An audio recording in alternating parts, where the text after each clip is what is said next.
Sorry?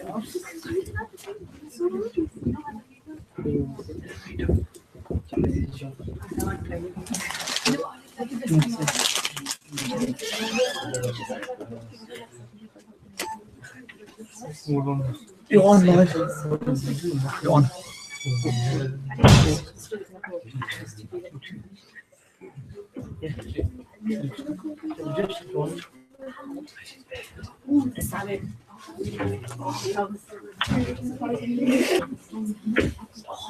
No, you're on. You're on live.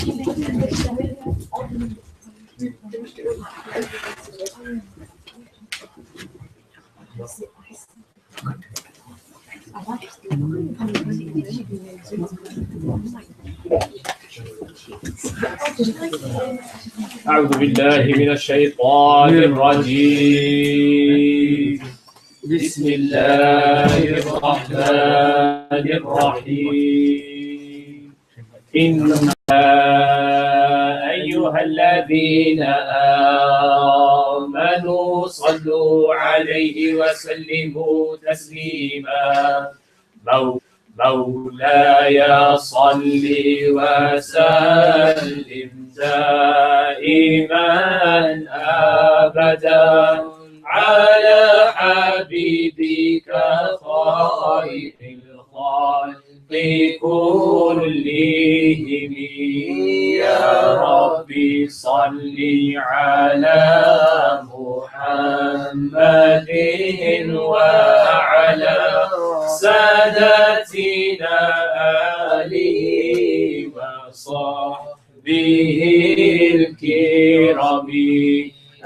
من تذكر جيران بذي سلم مزجت دمعا جرى من مقلة بدمي.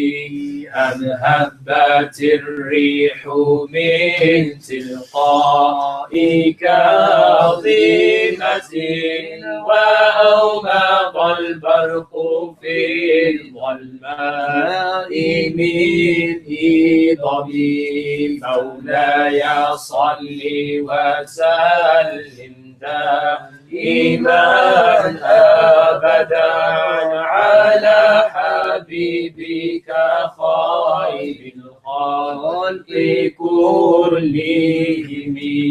فما لعينيك إن قلت كفوفها متى وما لقلبك إن قلت استفيض ياهمي. أيحسب الصب أن الحب منكتم ما بين منسجم منه ومضطرب.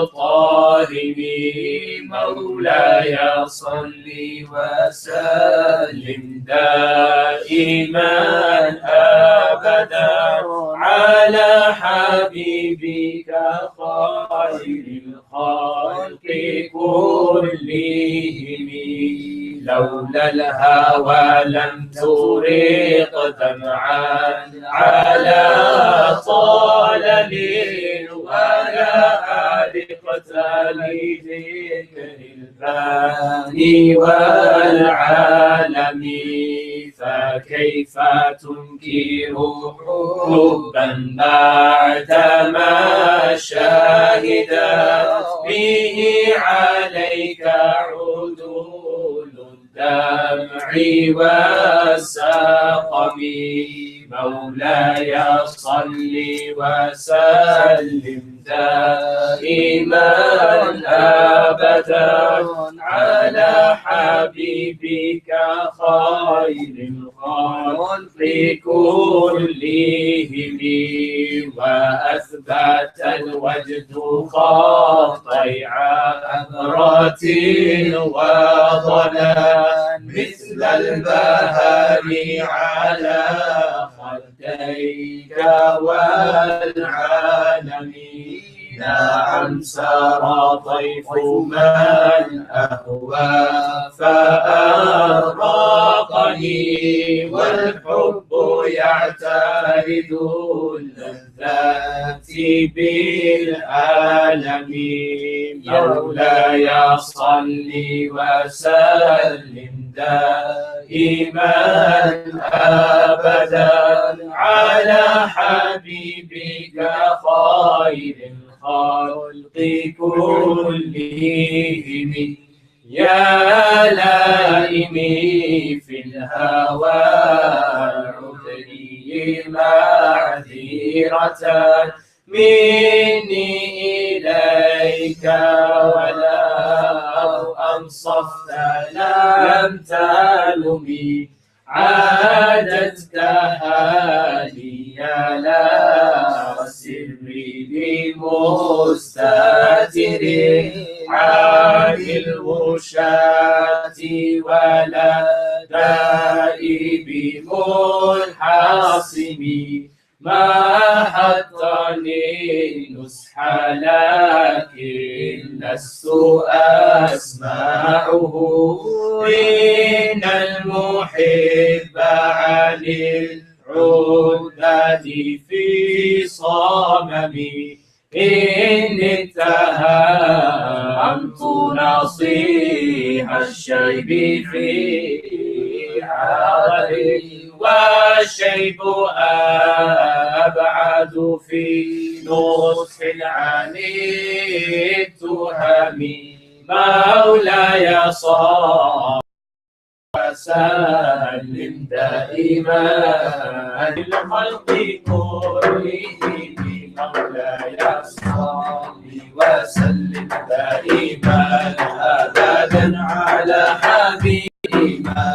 أبدا على حبيبك خير الخلق كلهم لو أعلم أبي وسلم دائما أبدا على حبيبك خير الخلق كلهم مولاي صل وسلم دائما أبدا على حبيبك خير الخلق كلهم أبدا على حبيبك خير الخلق كلهم فلا ترم بالمعاصي كسر شهوتها إن الطعام يقوي شهوة النائم والنفس كالطفل إن تهمله شاب على حب الرضاع وإن تهدمه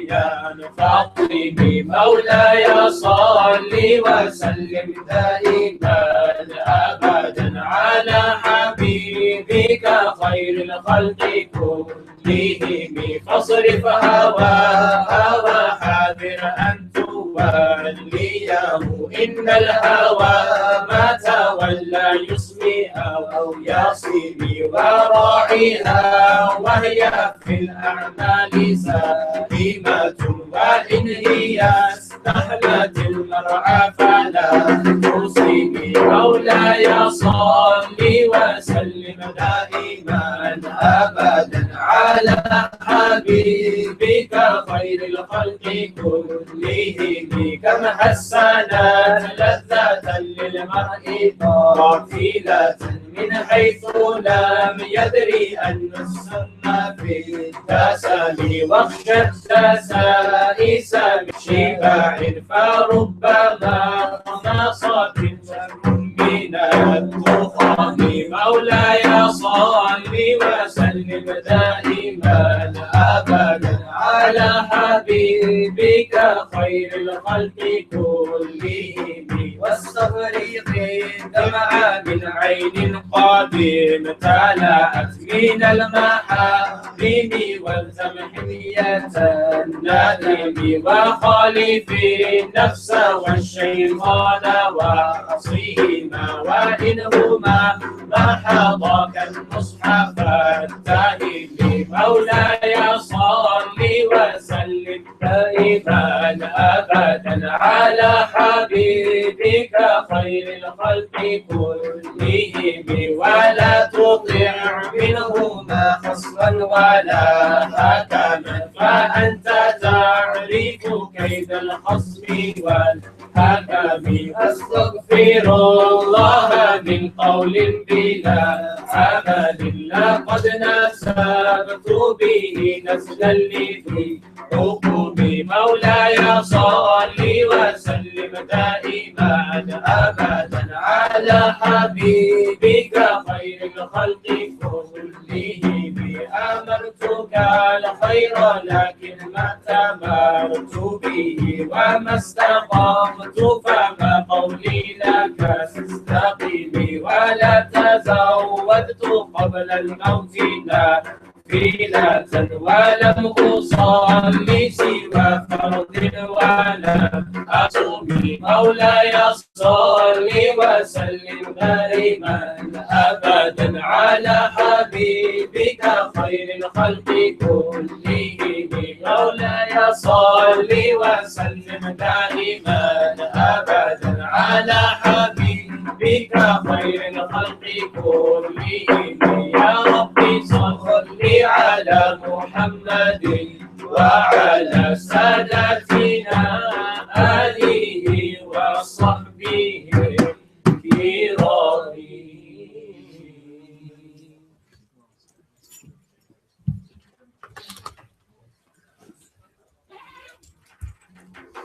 لا إله إلا الله لا إله إلا الله لا إله إلا الله الله حي وباقي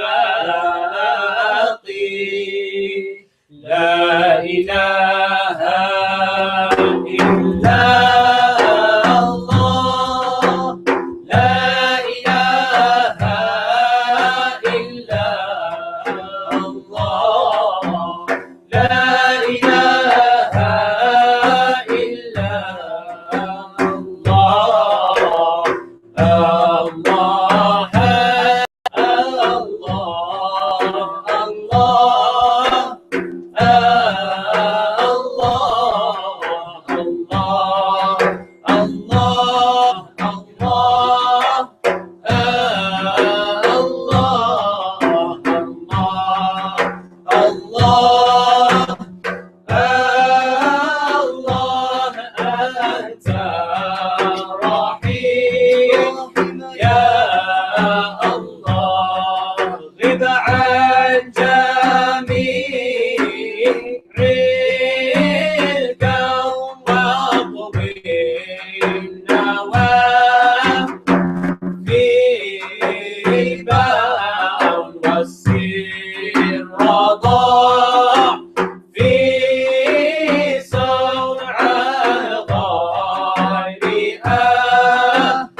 الكونين والثقلين والفريقين من عرب ومن عجم. الله الله الله الله يا مولانا، الله الله الله لا إله إلا الله، هو الحبيب الذي ترجى شفاعته لكل هول من الأهوال مقتحم. الله الله الله يا مولانا، لا إله إلا الله يا ربي بالمصطفى بلغ مقاصدنا واغفر لنا ما مضى يا واسع الكرم. الله الله الله يا مولانا، لا إله إلا الله. مولاي صل وسلم دائما أبدا على حبيبنا خير الخلق كلهم. الله الله الله يا مولانا، الله الله الله لا إله إلا الله. الله الله الله الله يا مولانا، الله الله الله لا إله إلا الله. عليك صلى الله يا خير خلق الله، والآل والأصحاب والقوم أهل الله. عليك صلى الله يا خير خلق الله، والآل والأصحاب والقوم أهل الله. On you Allah pray, O best of all mankind, and on your offspring and the people of Allah. Alayka sallallahu ya khayra khalqillah, wal ali wal ashab wal qawmi ahlillah, the source of all treasure, wal ali wal ashab wal qawmi ahlillah. Your banners always high, by Hassan and by Hussain, we pray to remove the pain. By Hassan Rabbi أن تعفو عني، أدعوك ربي أن تعفو عني. رب العالمين عالمين بالنبي السامي السامي، رب العالمين عالمين بالنبي السامي السامي. أحسن ختامي واغفر وارحمني، أحسن ختامي واغفر وارحمني. يا روحي طيبي طيبي طه حبيبي حبيبي، يا روحي طيبي طيبي طه حبيبي حبيبي، فهو طبيبي ربي أكرمني، فهو طبيبي ربي أكرمني. رحمة الباري الباري تهدي أفكاري أفكاري، رحمة الباري الباري تهدي أفكاري أفكاري. تسمو أنواري أغدو متهني، تسمو أنواري أغدو متهني. أمسيت في العسل الذي ملكني، الذي ملكني ملكني قادر ذليل. أمسيت في العسل الذي ملكني، الذي ملكني ملكني قادر ذليل.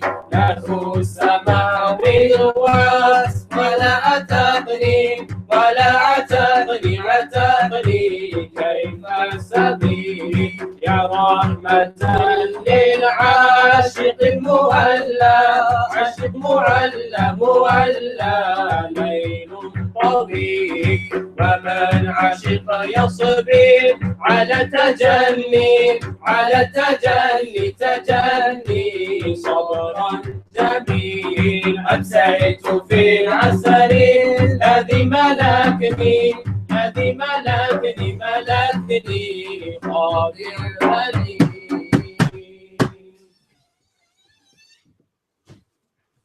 Finished. MashaAllah. Bismillah.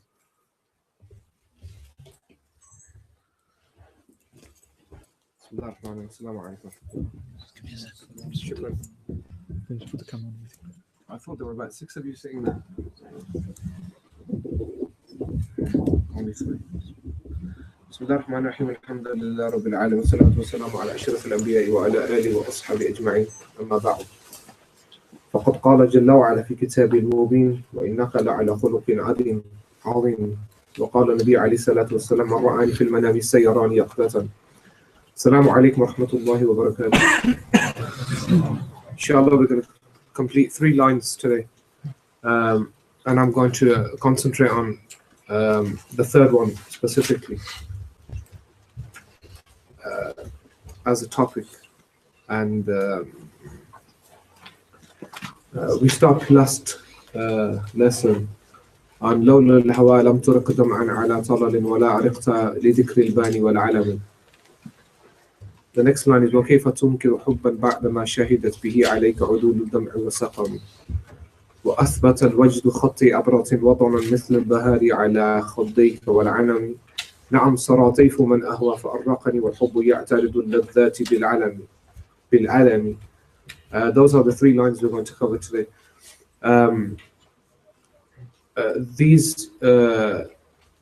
This line specifically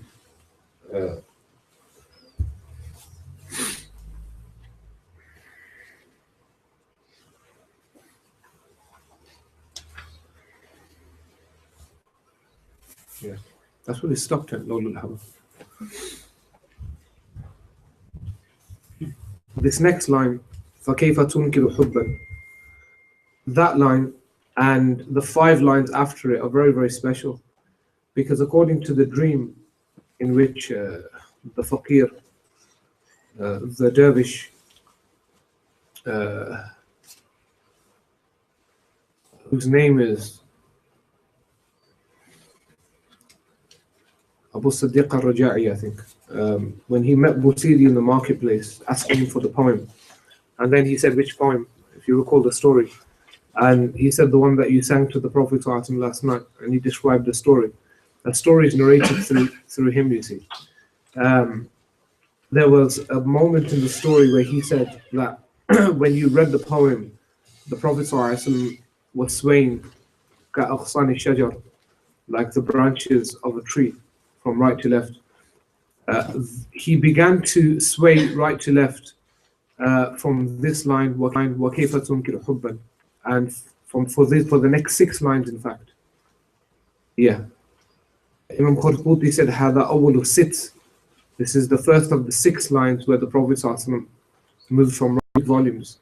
But funnily enough, at the end of one of these lines, he gives a commentary on one of the words, and he writes, oh, and by the way, I've commentated on this line, or this word, about Busiri and the second person, Shakhsan Akhar, in this conversation. I'm going to comment on a few of the words, and I'll give some tafsirat as well. He says, فَكَيْفَ تُنْكِرُ حُبًّا بَعْدَمَا شَهِدَتْ. So how can you deny this love? The translation I'm reading from is Ustad Aziz Spiker's translation, which, by the way, you can buy now. It was out of print, but if you go online, if you don't have it, you can buy it on hubooks.co.uk, I think. It's available again. So he says, how can you deny this love when such honest witnesses as weeping and looking gaunt have testified to it against you?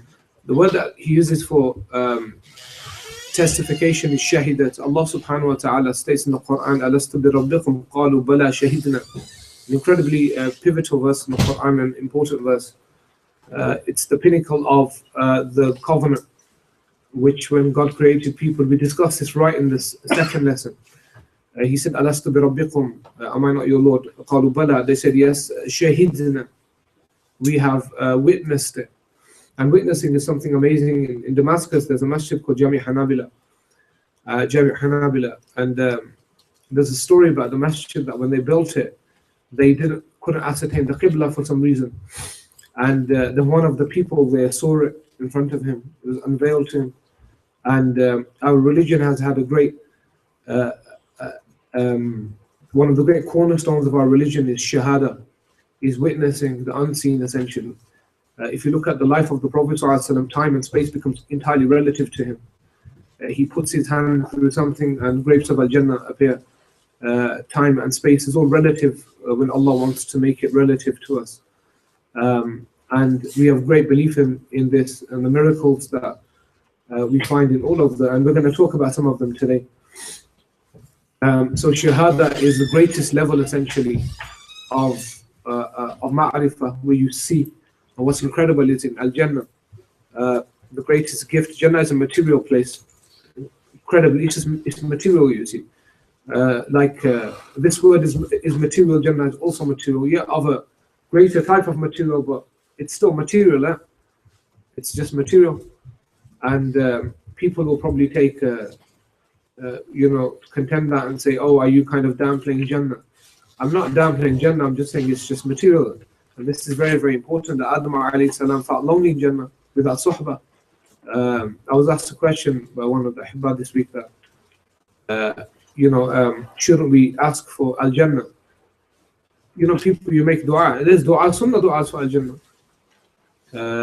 But none of those du'as inferred to me, they don't mean literally Jannah in that regard, because Jannah is material. The Prophet ﷺ is more important than Al-Jannah.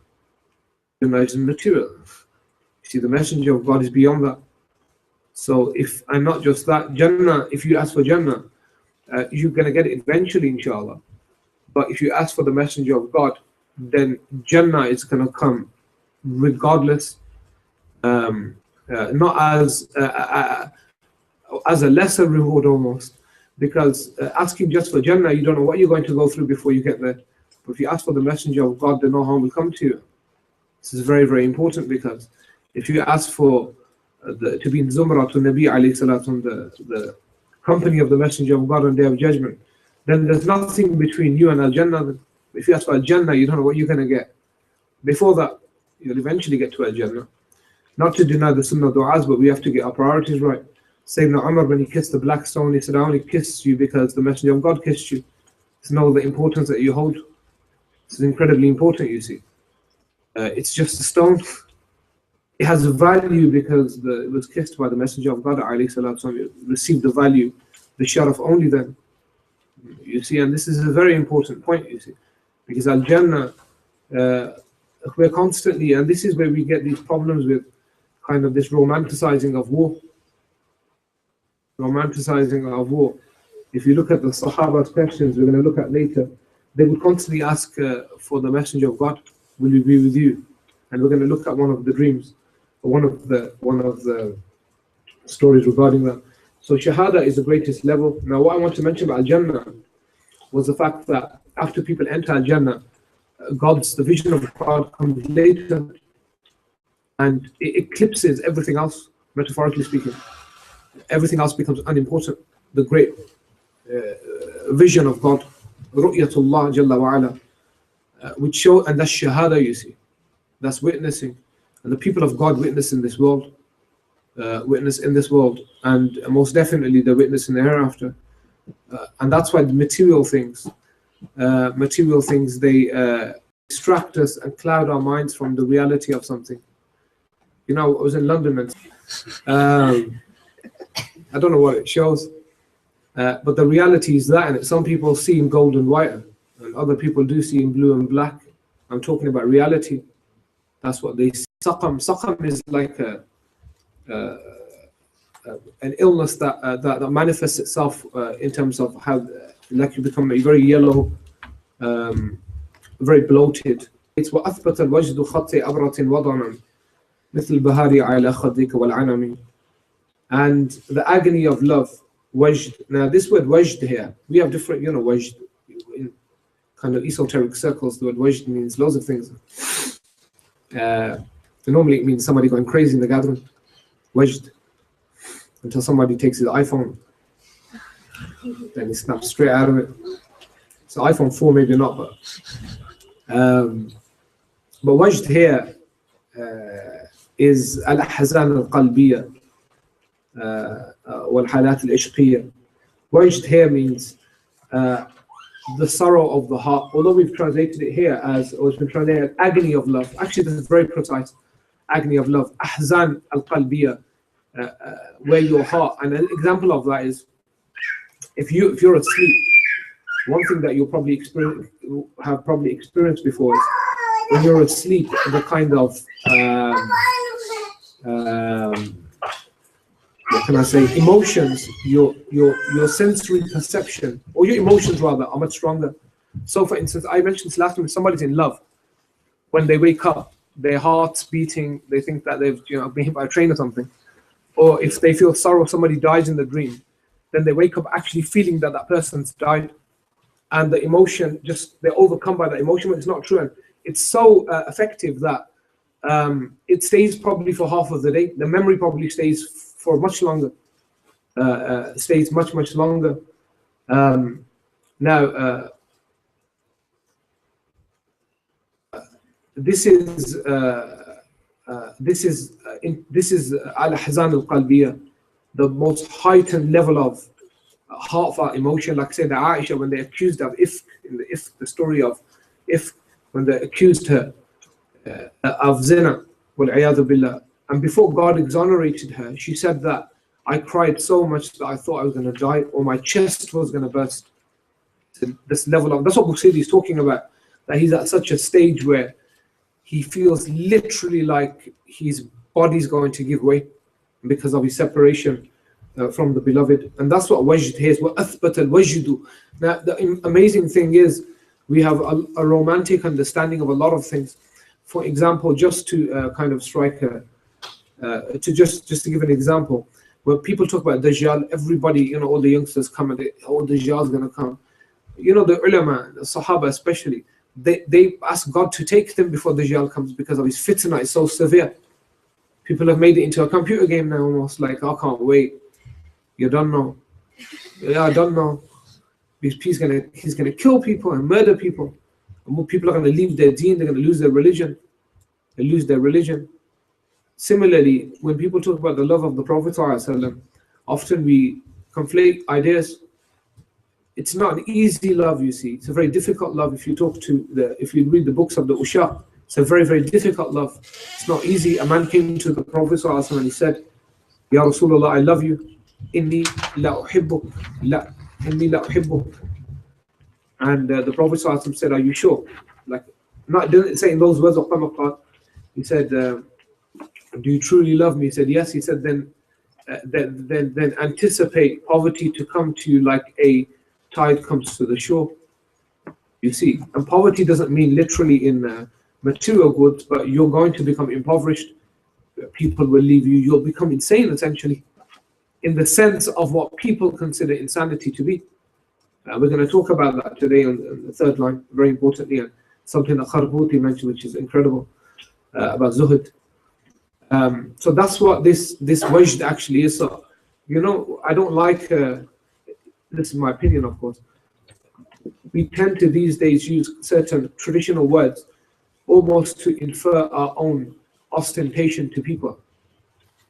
You see, that arrogance is also when purposely you're using a word where the other person's going to think that you're associating that word to yourself. It's also arrogance. We use the words of the masters for the peasants, which we are. These words are very easily spoken. And the Prophet ﷺ said that one of the signs of the Day of Judgment, az-zuhdu riwayatan, zuhud, abstinence, comes just stories basically. Nobody does anything, it just becomes stories. You see, riwayah, that was the exact wording of the Messenger of God, as Barzanji mentions it, al-Isha'ah. Literally just a riwayah, that's what it is. So khati abratil wadanan. Khati is 2 lines in classical English poetry. They use the word trenches almost as if literally trenches have been dug on your face from crime. And people cried in that manner. Do you know the Khawarij, for instance? Khawarij were an early deviant group that were responsible for the killing of many Sahaba.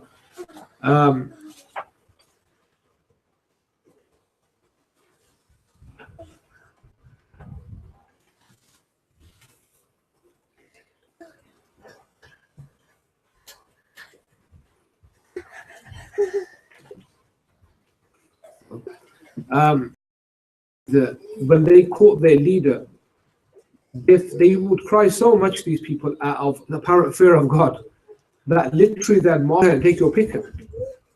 But it shows you that people can cry to literally till your face is marked. But Busiri's type of love is different. His love is directly for the Messenger of God, and literally when you see, it's a practice of one of the early generations. So these are like lines like لولاه لم تخرج الدنيا من العدم, that come in chapter 3. These lines, or ظلمت سنة من أحيا الظلام إلى, these lines are individual lines. This line, one of the secrets of this line is that if you read it constantly before you fall asleep, that many have written that they have seen the Messenger of God والسلام, as a consequence of reading this line. Bajuri mentions this in his Hashia. Funnily enough, I have an edition of that book with a modern marginalia footnote by some modern editor, and he writes at the bottom, you know, I tried it, it didn't work. You didn't do it properly. You can't blame Wazifa or Sayyidina Umar would read Fatiha and blow it on his head and he would be cured from headaches, migraines, whatever they may be. If we do it, it doesn't work all the time, because you have to look at who's reading what, you know. And I don't like to give this example as a comparison. I want to give the example because Anas was very young, just to show you different hands of different people. You see, where the story of the stones, where they made dhikr in the hand of the Prophet Abu Bakr and Umar. One night, Anas ibn Malik was still a boy. He said they stopped moving when they walked off. I picked them up and they stopped moving. But he was a boy, and Anas ibn Malik became a great companion. But it just goes to show that you can't blame a tradition or something of that kind because of our ineptness to do something correctly and our state, our heart. So Busiri says, نعم صار طيف من أهوى فأرقني والحب يعترض اللذات بالعالم. It's line 8 in the Burda. And I'll break it down and then I'll give a commentary on the topic itself. A long time today. He states, نعم, most definitely, yes, Sara. Now the word Sara in the Arabic language, Sara Yasra, it means to come in the evening, nighttime. Sara, come in the nighttime. If you change the form to form 4 in Arabic, Asra, it means to take in the nighttime, which is in the Quran, Subhanalladhi Asra bi'abdihi. Glory be to he who took his servant by the night, Laylan, part of the night, from the Haram, sacred precinct, to the farthest mosque, so he could show him his signs. Now, the nighttime is very special, as Ghazali says. I mentioned this before probably. Ghazali says that the nighttime is the best time. He said for the fasiq and the wali or the mu'min. He said because the fasiq or the sinner or the asi, he does the worst stuff in the night because the night covers you. وَاللَّيْلَ كَافِرًا. The night is a kafir. He says they make a takfir of the night. No, the word kafir in Arabic, kufr, means to cover something up. So the night literally covers everything, so you can do whatever. And now it's even worse, you see. Before you had to go out in the night. Now in the night time you can stay in your room and do haram. You know. And Ghazali said for the pious man, for the man of God, the nighttime is the best because there's nobody to see his actions except God. So they're the most sincere. And he's awake when others are asleep. And God informs the angels of that my servant stays up when others are asleep for me. You know, stays up for me whilst others are asleep. So the nighttime is a very special time. Now here, the nighttime is related to the dreaming of the Prophet ﷺ. He says, "Naam sara taif." The word taif in Arabic means khayal, a thought. But in Arabic, when the thought can be from the shaitan or it can be from other than shaitan. In Arabic, if it's from shaitan, it's called lamam in Arabic. Lamam. lamam. If it's from other than shaitan, it's called tayf. It's not often used anymore. People don't use tayf, they use khiyal or something like that. So tayf is from other than shaitan, and lamam is from shaitan. Yeah. Now he states the thought of man ahwa. Now we had this word earlier, hawa, in the line.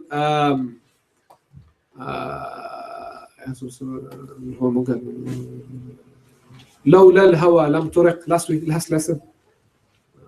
So ahwa. Now we said that the word hawa can mean something bad as well.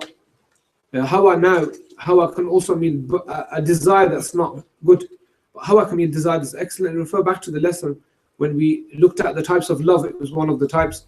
But interestingly, Imam Maqlash states that the greatest in this context, this form of hawa is a pure form for what he loves in the Prophet ﷺ. So he says the one sara tayfu man ahwa that I love, فأرقني أرق يؤرق تعريق means to wake, to awake, yeah, something or someone. So فأرقني, and it woke me up. Then he says, وَالْحُبُّ يَعْتَرِضُ اللَّذَّاتِ بِالْأَلَمِ. It's translated as, oh, how love hinders the tasting of delight with its suffering. I'm not going to translate that's the translation, but Prophet ﷺ said dreams are 1/46 of prophecy. You see, the biggest problem is that we're complete dreamers. We have I get about millions of dreams. I don't interpret dreams. I mean, I saw this. Very bad in the interpretation of it. So my point is, I can't recall. That's why I'm not mentioning what I can't remember. It was really bad though. That's rather I don't kind of speculate. Now my point is, dreams are very, very difficult to interpret, and the people of Basira can see that. They can see what that dream is. So you have to be very careful, because you may tell somebody a dream that has that science, that has that knowledge, that ilm, that ma'arifah, and you're telling all sorts of stuff about yourself to him, because that's what dreams do. You see, dreams talk about the state of people. Somebody went to Shaykh Ahmad Habbad, rahimahullah ta'ala, and told the Shaykh a dream, and he said, you need to stop missing your sunnah for fajr.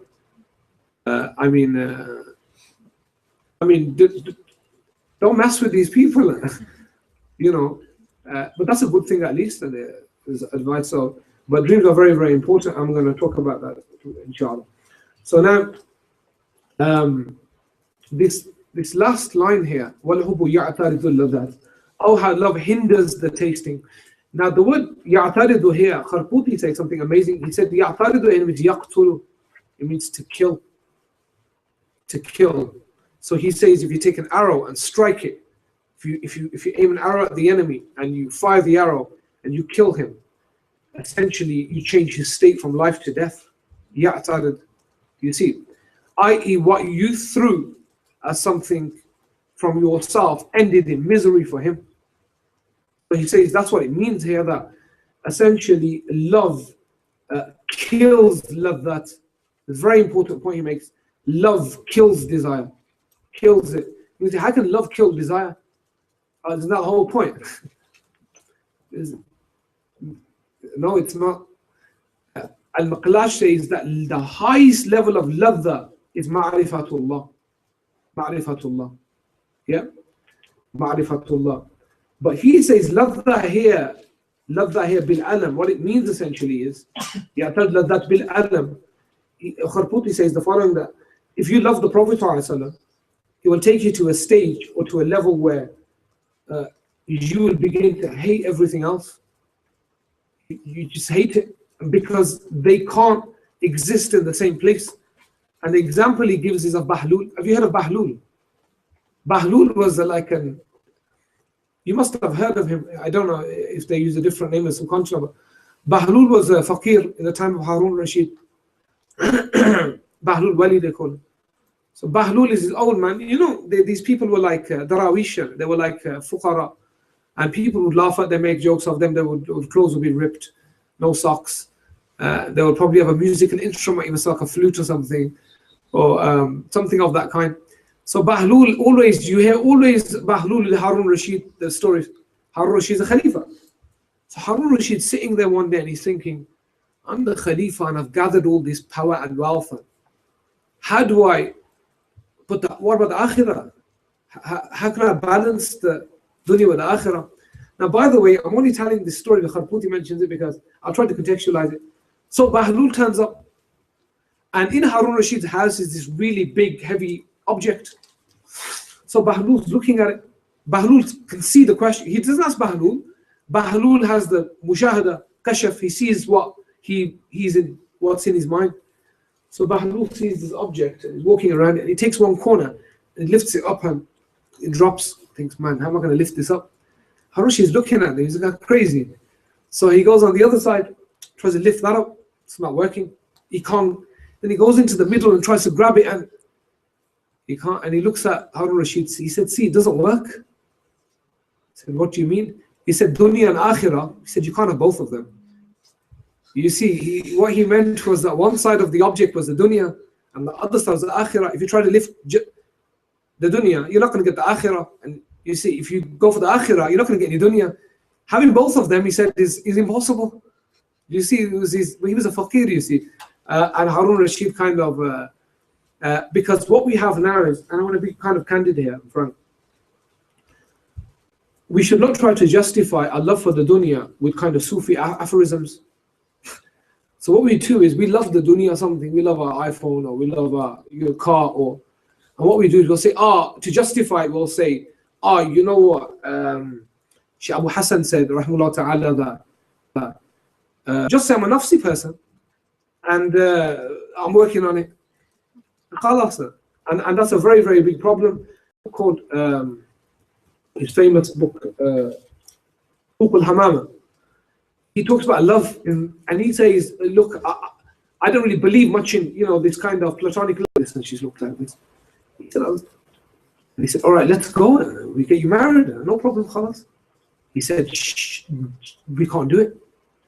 No way. He said, why can't we go and get the girl for you? Wherever the girl, tell me she lives. So he goes, no, Shaykh, I can't marry her. What? He said, she doesn't exist.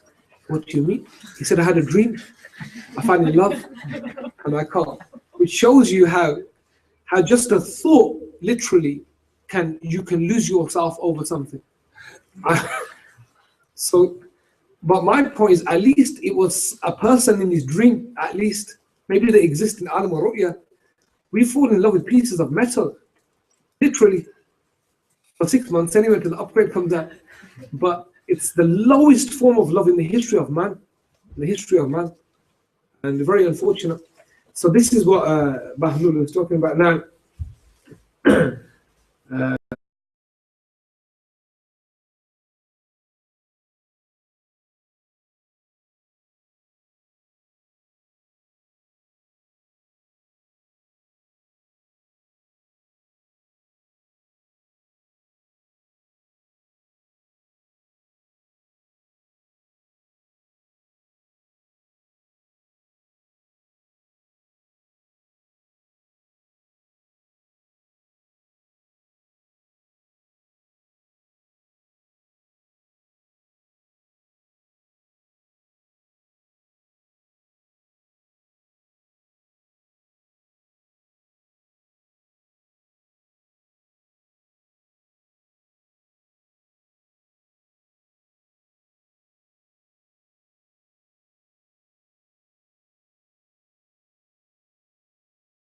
I've never seen anything more in terms of ghafla, negligence, but as for the living. Then he said, Allahumma farrighni lima khalaqtani. Oh Allah, free me just for that which you have created me to do. Then he said, oh Allah, do not keep away from me when I ask you. You see, when I ask you, do not keep it away from me. Yeah. Then he said, and do not punish me when I am asking forgiveness of you. Then he said, this man, he said, I got there and I went up to him and I said, give me this dua. Ayyuha Shaykh, allimni hadha dua. And he gave it to me. He said, as he's walking away, I said to him, man anta? He said, ana Khadir. I am Khadir. The famous Khadir. Ila. is his name, according to some riwayat. But it's very telling, you see, his dua, those 3 points. Oh Allah, free me for that which you created me for. Oh Allah, do not keep away from me when I ask you, i.e. for ma'rifah, for, do not deprive me essentially. And oh Allah, the last one was, oh Allah, do not punish me as long as I ask repentance or forgiveness from you. It's an incredible dua. And this is the essential point that Ibn Ajib was making is of the dunya. When he talks about the dead and the living, both their states are no good essentially, unless they did something. Now, today we're going to talk about the main topic is the ru'ya, seeing the Prophet ﷺ. And it's an incredibly large topic. So my plan today was, I want to start with the conditions, which I haven't really discussed before in any of the previous lessons. And then we want to narrate somewhat 20 stories of people seeing the Prophet ﷺ. The good people here probably have their own experiences. And I want to talk about,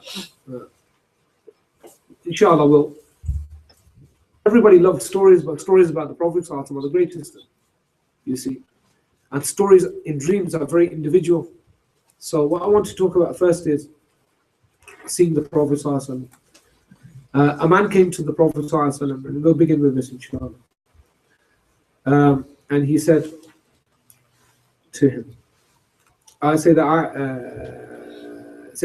narrates, she says, جاء رجل للنبي عليه الصلاة والسلام. A man came to the Prophet ﷺ, and he said, Ya Rasulullah عليه الصلاة والسلام, Wallahi إنك لأحب إلي لا أحب إلي من نفسي. You are more beloved to me than myself. Yeah? And you are more beloved to me than my family. And you are more beloved to me than my children. The word walad, when it comes in the hadith, can mean daughters as well, as you know in the Quran, Surah Al-Kahf. اتخذ walada in Surah Al-Kahf refers to daughters that the mushrikeen claimed the angels were the daughters of God. Yeah. And indeed, when I am in my house, I remember you. Meaning you're always on my mind. And I cannot have patience until I meet you. I cannot have, Sahaba, these are the maqam of Sahaba. Yeah. So that I may see you. He said, and when I think about death, my passing and your passing, he said, I know that you will enter Jannah and you'll be raised with the prophets.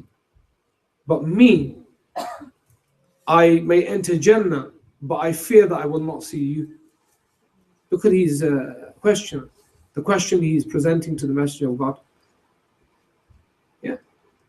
The Prophet ﷺ didn't reply, except that Jibreel came and he revealed the verse, وَمَنْ يُطِعِ اللَّهَ وَرَسُولَهُ فَأُولَٰئِكَ مَعَ الَّذِينَ أَنْعَمَ اللَّهُ عَلَيْهِمْ مِنَ النَّبِيِّينَ وَالصِّدِّيقِينَ وَالشُّهَدَاءِ وَالصَّالِحِينَ وَحَسُنَ أُولَٰئِكَ رَفِيقًا. The verse was revealed because of his question, in which God said, those people who obey Allah and His Messenger, those are the people that God has granted them the bounty, from the أَنْعَمَ اللَّهُ عَلَيْهِمْ مِنَ النَّبِيِّينَ, who are granted from the prophets, and the Siddiqeen, and the Shuhada, and the Salihin. And what a most excellent company that is.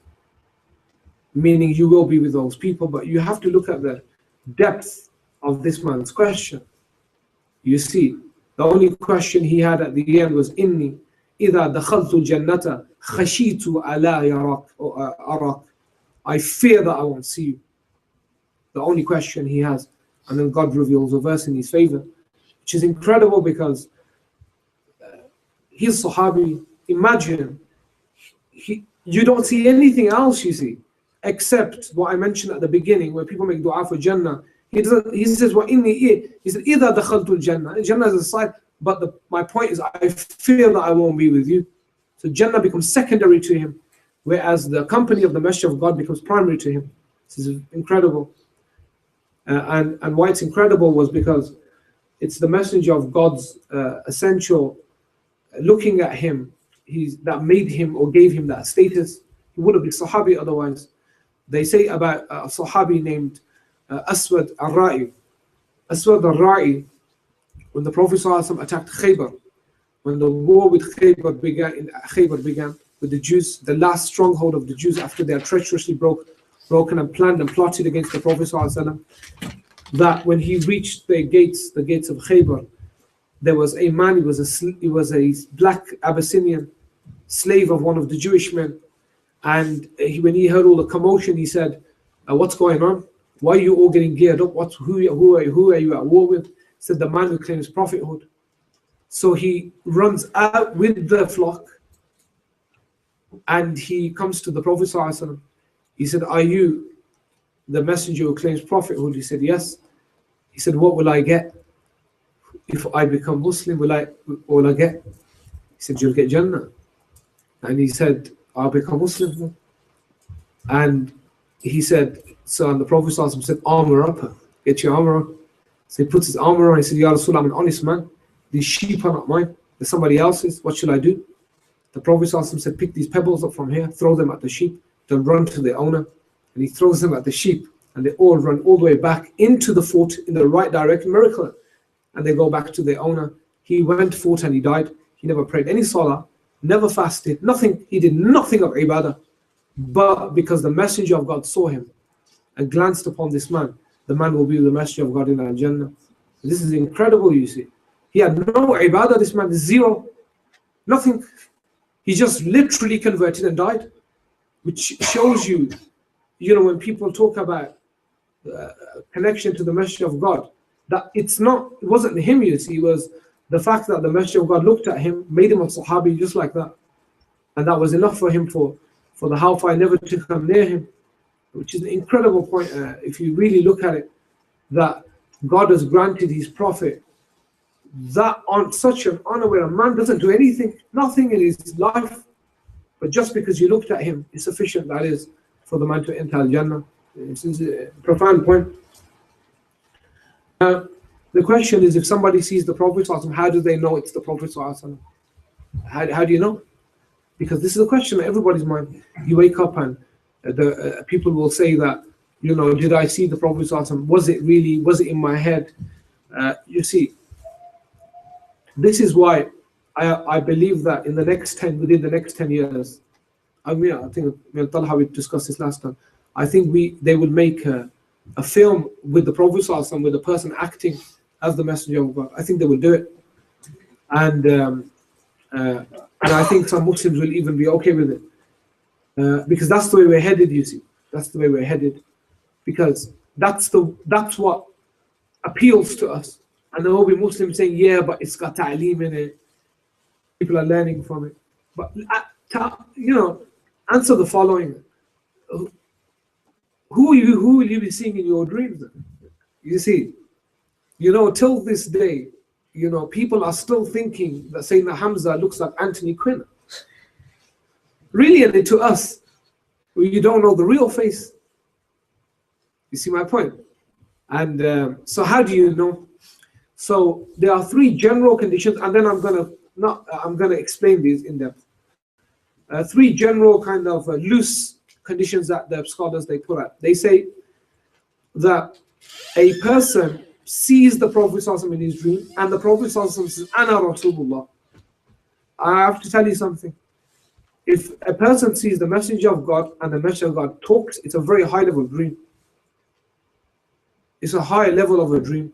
If it's him in his perfect form, and he talks to the person and addresses, because dreams are incrementally go up, seeing the Prophet as the ulama state. It's Ana Rasulullah, or he says Ana, whatever word or title he uses for himself, then he says he has seen the Prophet. The second almost way of ascertaining is that the person knows for certain, feels for certain that it was the messenger of God, alayhi salatu. The feeling, I definitely saw the Prophet. The third is that in the dream somebody else says that's the messenger of God, alayhi salatu. Somebody else in the dream informs.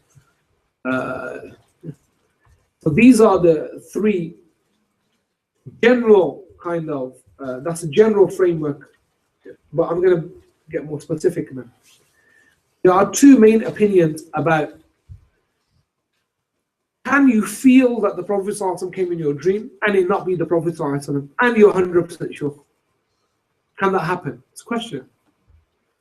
Is an opinion, although it's not the strongest opinion, that some, and it was according to some, the opinion of Ibn Sirin, that if a person that claimed to see the Prophet ﷺ, Ibn Sirin would say, Sifhu li, describe him. And if he wasn't content, he said, you haven't seen him. Now, I'm going to make a ta'wil of that. I'm going to say that Ibn Sirin meant that you haven't seen him as he truly was. Because Ibn Sirin's is not the main position, you see. Qadi Ayyad, Imam al-Nawawi, and all of the majority of the ulama don't say that. They say that as long as you think you've seen the Prophet ﷺ, ghalaba dhannik, then you've seen the Prophet ﷺ. In reality, you have seen him. Because he said, مَنْ رَآنِي فَقَدْ رَأَى الْحَقِّ. He who has seen me has seen the truth. Meaning there's no way that, and in several other hadith, فَإِنَّ الشَّيْطَانَ لَا يَتَمَثَّلُ بِي. Shaitan has no ability to take my form. The ulama, or Ibn Hajar for instance, states that this means that as long as you think, that's sufficient. As long as you feel, that is sufficient. Even if you don't see, but you feel, that's sufficient. Even if you hear but can't see, that's sufficient. Even if you see but can't hear, even if you can't see or hear but you can touch and feel, that's sufficient. Khalas, that's the message of God, alayhi salatu wasalam, in your dream. And Imam al-Nawawi says exactly the same thing. He says, سواء كان على صفة معروفة أو غيرها. He says the same. Qadi Ayyad, all the greatest ulama say, have the same opinion. So we begin now with some stories linked to people who saw the Prophet ﷺ. But Shaykh Yusuf bin Ismail al-Nabhani, you can get this book. It's in English. It's called On the Means of Beholding the Prophet ﷺ in a Dream. It's a small booklet published by Ihsanika, yeah, and it's a book he wrote of all the methods how to see the Prophet ﷺ. And he says himself in the beginning, he said, I wanted to see the Messenger of God badly. So he said, before I went to sleep, I read Surah Al-Ikhlas 3,000 times. He said, by God, I could not even describe the magnificence of the form that I saw in my dream to you, if I even wished to tell you. And then he goes on to give different things that people have tried. And I would argue that it's you can read whatever you want. It may not work. It's had something else.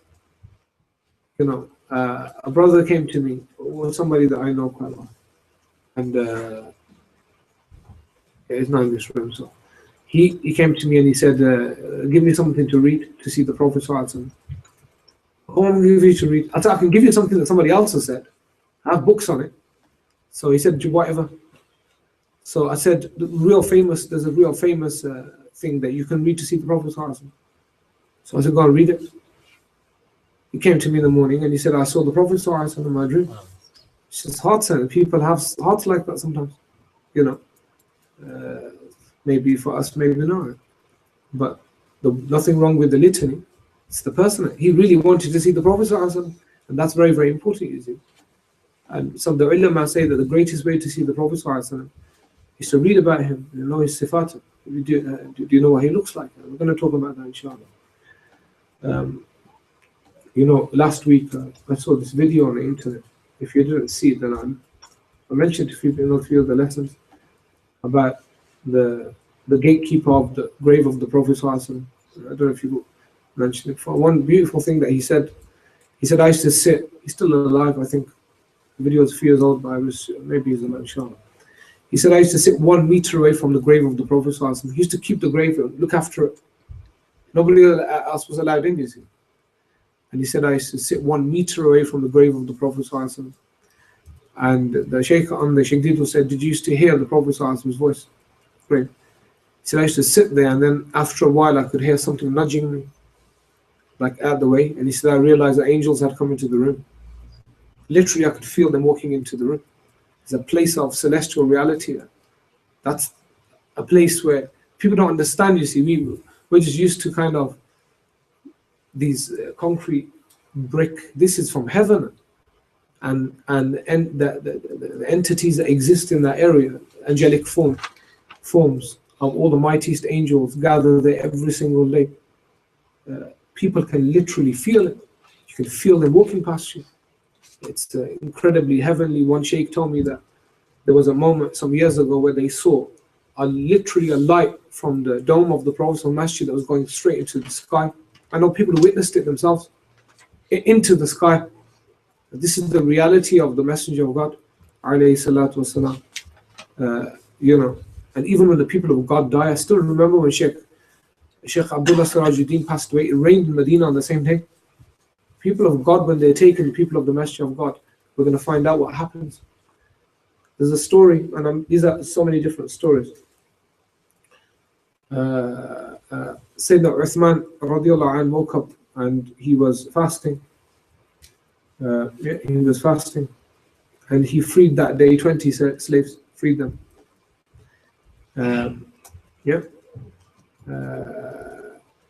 And he tied his sarawil, his longi, he tied it fashadda alayhi, and he stood up and in very simple clothes, and then he said to the people, he says, Ra'aytu Nabi alayhi salatu al-bariha wa Aba Bakr wa Umar فقالوا لي يا عثمان أفطر عندنا غدا. This is the last moment of his life. He said, I saw the Messenger of God yesterday and Abu Bakr and Umar, and they said to me, break fast with us tomorrow. عندنا غدا. ثم دعا بمصحف فنشره بين يديه وقتل من يومه. And that was the day that he opened the Mus'haf and they killed him that day. This is the highest level of connection to the Prophet ﷺ, highest level of contact with the Messenger of God. Literally, where the Messenger of God comes to you and says, get ready tomorrow, you break fast with us. Because with fasting, you see, can yuftir, incredible, and emotional, because he was murdered, you see. The dreams that followed were incredible. I was going to talk about them, but there were too many. The amount of Sahaba, where they saw the Prophet ﷺ weeping and they said they've killed Uthman. Yeah, they've killed Uthman. But it just shows you that when any incident was to take place, like when Abdullah ibn Mas'ud, somebody comes to him and says to him, I saw the Messenger of God in my dream. He said, so in my dream, and he said, what did he say? He said, Ya Abdullah, by Abdullah ibn Mas'ud, you have, where have you gone after us? Alumma, he said, come to us now. What have you have left us. And he said, that's what you saw. He said, yeah. He said, then I'm going to die. It's almost as if, and this is incredible because the Messenger of God is calling them and informing them that tomorrow that final destination has been, you've reached it. And what's incredible about this is, who would have want that? Just people are scared of death. Imagine the Messenger of God comes to you and says, the Sahaba comes to you and says, after dinner, ghadan, you'll break your fast with us tomorrow. The fears just disappear, you see. Disappear completely. Now, other dreams. One of the most documented series of dreams about the Prophet ﷺ appearing in a very distressed and very emotional state was the murder of his grandson, Imam Hussain, alayhi salam. It was, and people have to remember, and this is why people have lost almost to a degree in this day and age. I'm not going to talk about anything negative in that form, but when you talk about people, you have to take emotion into account. When you take the emotion of the Prophet ﷺ into account, you have to be very, very careful. Very, very careful. If you talk about his mother, for instance, you have to be very, very careful. If you talk about his daughter, which nobody should talk about Sayyidah Fatima Zahra alayhi salam unless you got some correct information. Otherwise, keep your mouths closed, because that's somebody that you do not want to make a mistake regarding. Never.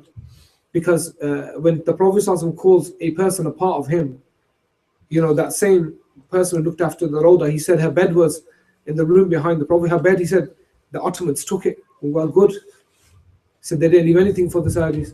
He said they took her bed. It was in the room next door to the room of the Prophet ﷺ. You see, I remember somebody who narrated a story of a Shaykh who's alive now. I'm not mentioning his name because maybe I wasn't supposed to narrate it with his name. I don't think anybody will know him here. He's an unknown person, but he's a great man of God. He was walking in Bakir, and this person said that he stopped. I think this person, he was with him actually, or maybe not. And he said he stopped and he began to weep, and then he carried on walking. And the person with him said, what happened? He said, I said, Allahumma salli ala Muhammad. And he said, why did you weep then? He began to profusely weep. Yeah.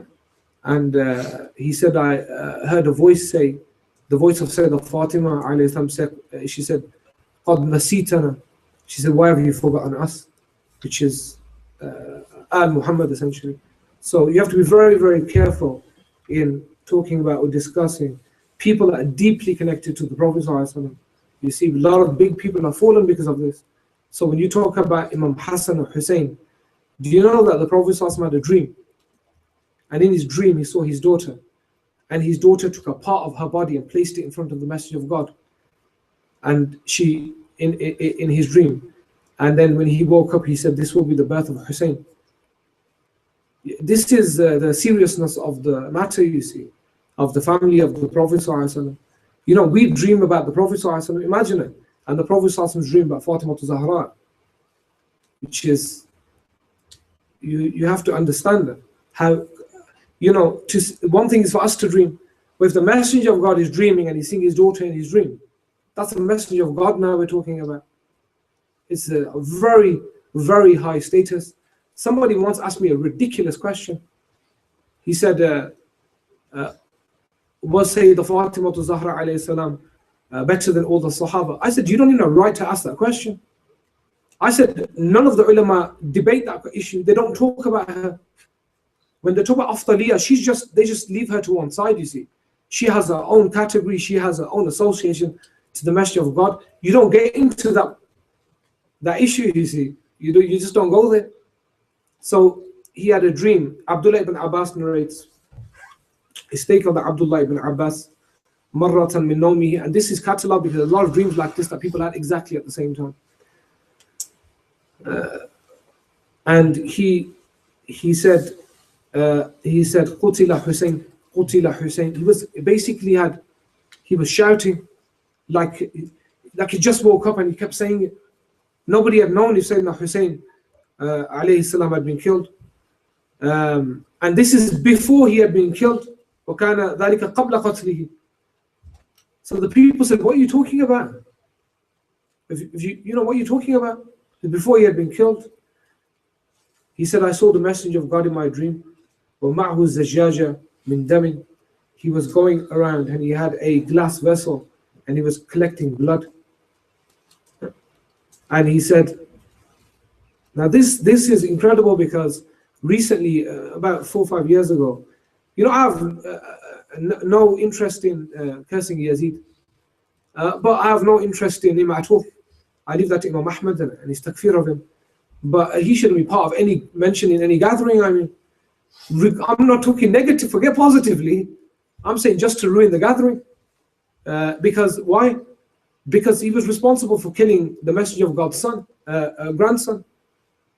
But look what the Messenger of God said to him, to Abdullah ibn Abbas, his own cousin.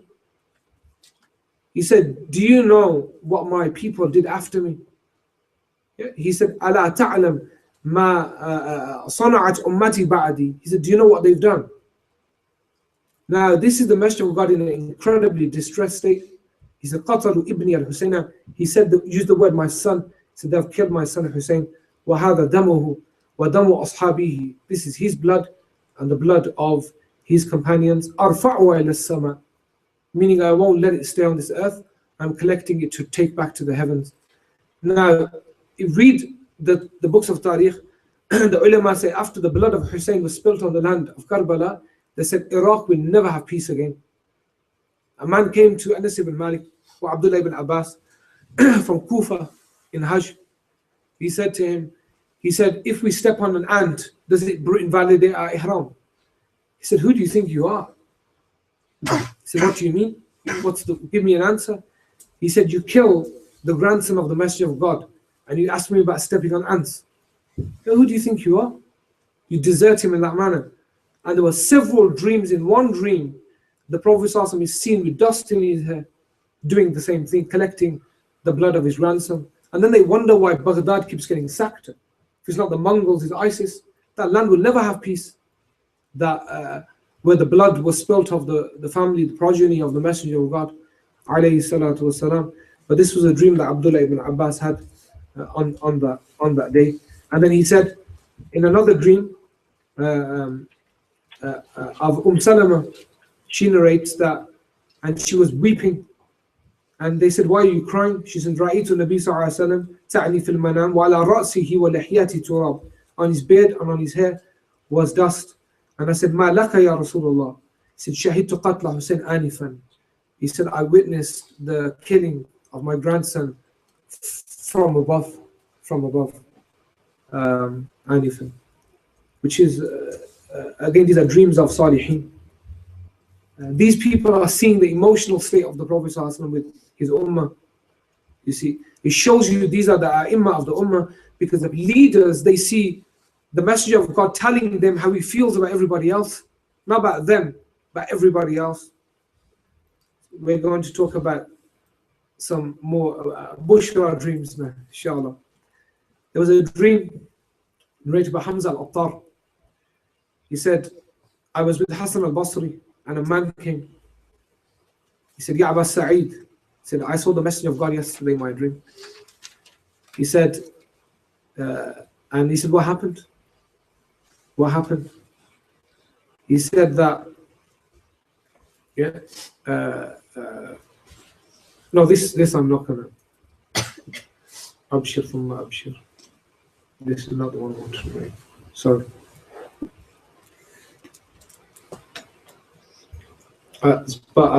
Anyway, yeah, this, sorry, it's underneath. Narrated by Umar ibn Abdul Aziz, sorry, this dream. Umar ibn Abdul Aziz was a great Khalifa of Islam. He narrates that I saw the Prophet ﷺ in my dream, and Abu Bakr and Umar, both of them sitting next to him. I gave him salam, I sat there. He said, whilst I was sitting, I saw Ali and Radiallahu anhu, Sayyidina Muawiyah, Sayyidina Ali Radiallahu anhu, and Amir Muawiyah Radiallahu anhu, both of them. And imagine they had war in Jabal, Sahaba. And so, فَأَدْخَلَ بَيْتًا, they entered the house. Okay? One by one. So one of them goes in, Sayyidina Ali, and comes out, and he said, it has been declared in my favor that I was right. He was right. He was that I was right. From by who? By Rabbul Kaaba, by Allah Himself. Yeah. Immediately after Muawiyah goes in, comes out, al-atharihi, behind him. He says, God has forgiven me. Meaning both of them were at the end of the day forgiven by, or say, I mean, Muawiyah, even though he went against Ali, he was forgiven for what happened. But the point was that they were still both with the Messenger of God, alayhi salatu wasalam, at the end of the affair. Now, in another dream, one of the ulama had a dream. He said, رَأَيْتُ النَّبِيَّ قَائِدًا فِي الْمَسْجِدِ. He was sitting in the masjid, the Prophet ﷺ. And in front of him was none other than Malik ibn Anas. You know, one of the greatest dreams is when somebody else has a dream of a person who's with the Prophet ﷺ and is told to go and tell them. I remember a blind person who hasn't seen this person before, had a dream with the Prophet ﷺ and this person, and didn't know who it was, and described the person that he saw in his dream. And that's how we found out who it was, and he went to tell them. A blind person. I mean, if you need any more. And he said the Messenger of God in front of him had musk. And he would take the musk and put it in the lap in front of Imam Malik. And he would take it and put it in front of Malik. Imam Malik would take it and give it to the people. It's one of the signs of what Imam Malik was going to become.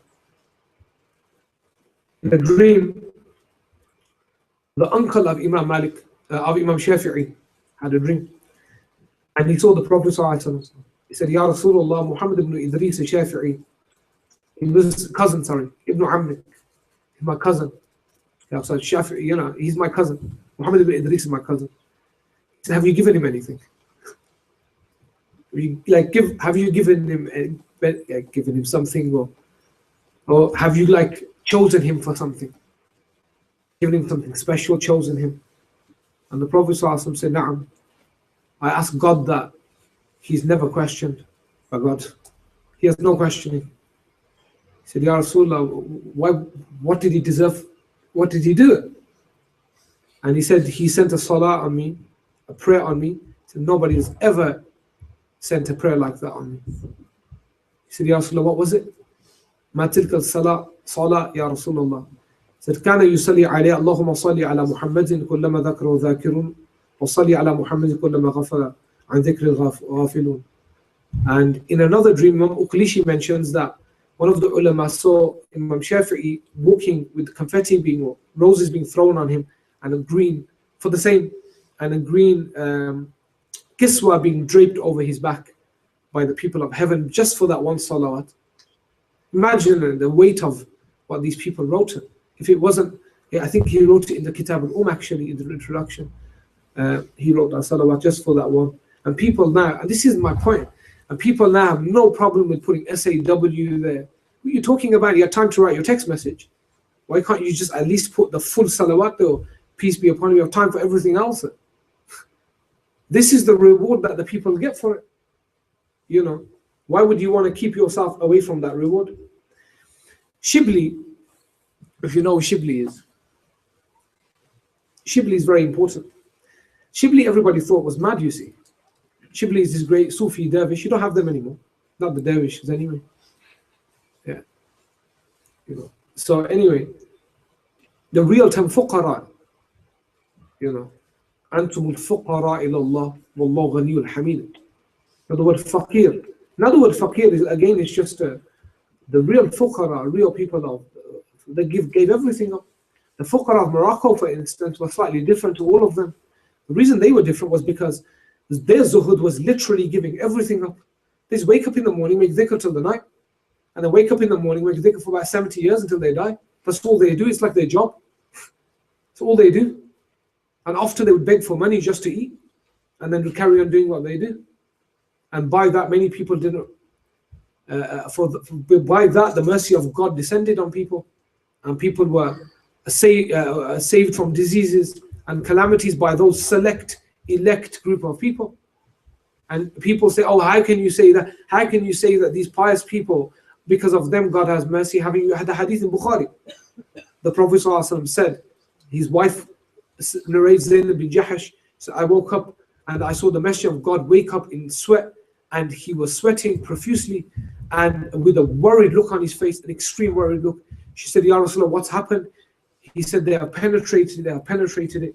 She said, what do you mean? He said, Ya'juj and Ma'juj have made the hole. This is in Bukhari. And what did she say? She said, Ya Rasulullah, can they come when there are good people amongst us? What's that telling you? Good people save people from these calamities. He said, only if evil is much, meaning they'll be predominated. They'll be predominated. You see, they'll just be taken away, Allah will, and there will be what we have now. What we have now. So Shibli, one of the great ulama, Abu Bakr, Muhammad ibn Umar, he said, I was with Abu Bakr ibn Mujahid, and Shibli comes in. Imagine Shibli, you gotta imagine him. Shibli is this dervish, ripped clothes, probably, you look at him and you think, oh, he's Shibli again. He's gonna say something odd. Ha ha ha ha. Because the ulama, that's what they were there to give rulings by Sharia. And these dervishes used to come and say things, and they would say, oh, these people are majnoon.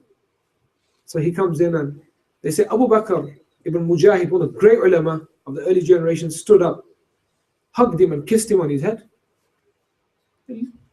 He says, the narrator Abu Bakr Muhammad ibn Umar says, Ya Sayyidi, he said, Stafal hadha bishibli wa anta wa jami'u min Baghdad yatasawwar annahu majnoon. He said, you're kissing his head, and everybody, you and everybody, knows that he's a madman, he's crazy. He said, I only did that which the Messenger of God did. Said, what are you talking about? He said, last night I had a dream, and I saw the Messenger of God kissing Shibli on his head. And I said to the Messenger of God, Ya Rasulullah, exactly what you asked, Ataf'al hadha bi Shibli. Ya Rasulullah, are you kissing Shibli's head? What's Shibli done? And the Prophet ﷺ said, هذا يقرأ بعد الصلاة. This he reads after his prayer. لقد جاءكم رسول من أنفسكم إلى آخر السورة, to the end of the surah. And after that he reads 3 times, صلى الله عليك يا محمد. You see, and because of that, he has rank, you see. The next story is probably my favorite here. You have the story of Imam As-Sawi. Imam As-Sawi is a great theologian. He says, I woke up and I went to sleep, and lo and behold, I'm in the masjid of the Prophet ﷺ, masjid of the Messenger of God. And he said, I looked and I saw a crowd of people, and the message and a man sitting in the middle. The crowd of people, everybody had a book in their hand. Every person had a book. So I walked up and I looked and I asked one of them, what's going on here? He said, that's the Messenger of God. I looked. He said, who are these? He said, hum ashabul madahib. These are the ulama. So I looked, and the first person to go in was Imam Shafi'i. He had his book. He said, Ya Rasulullah, can I read my book to you and tell me what mistake I made and where I should correct it, and if my belief is correct and if my law is correct. So he reads it, and the Messenger of God listens to him, and he said, okay. And he sits next to the Messenger of God. He said, then I saw Imam Malik going, does the same, sits next to.